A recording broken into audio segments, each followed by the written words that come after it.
अस्सलामुअलैकुम दोस्तों। Mega soap serial पाप न गरजन जे ईंदड़ नई एपिसोड में छा थींदो ऐं छा थियण वारो आहे। छा शेरदिल ऐं मल्हार जे घर मथां पुलिस रेड कंदी? छा शेरदिल ऐं मल्हार वारा पुलिस जे मथां हमलो कंदा? छा हाणे मल्हार जी जल्द सां जल्द शादी थींदी?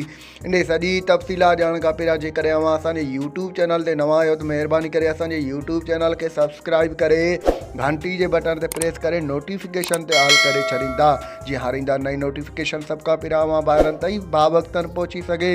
दोस्तों महिरबानी करे असांजे चैनल खे सब्सक्राइब कंदा, छो जो अव्हां जो सब्सक्राइब करण सां को बैलेंस कोन थो किरे। बहरहाल असांजी काफ़ी हौसला अफ़ज़ाई वधंदी आहे ऐं पंहिंजो क़ीमती राय कॉमेंट सेक्शन में ज़रूरु ॾींदा।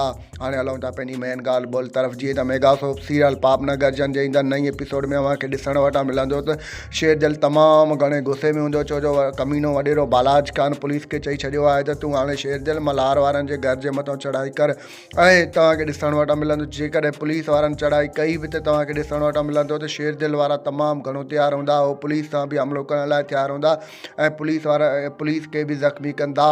होॾा ॿिए तरफ़ तव्हांखे ॾिसण वटां मिलंदो त जेको आहे सो राणी पंहिंजे माउ सां विढ़ंदी, चवंदी त हिन में जेको आहे मंठार जो कहिड़ो ॾोह आहे। त तव्हांखे ॾिसण वटां मिलंदो त राणी जी माउ तमामु घणे गुस्से में ईंदी ऐं राणी खे चवंदी तोखे ख़बर न आहे त जेको आहे सो मंठार तुंहिंजे मारोट यानी रावल ख़ान खे मारियो आहे, पोइ बि तूं अञा मंठार जो पासो थी खणी।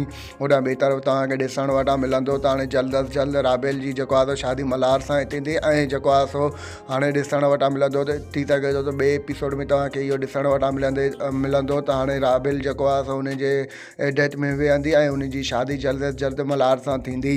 दोस्तों असांजो रिपोर्ट अव्हांखे कीअं लॻो? जेकॾहिं पसंदि आयो हुजे त महिरबानी करे असांजे यूट्यूब चैनल खे सब्सक्राइब कंदा ऐं पंहिंजो क़ीमती राय कॉमेंट सेक्शन में ज़रूरु ॾींदा।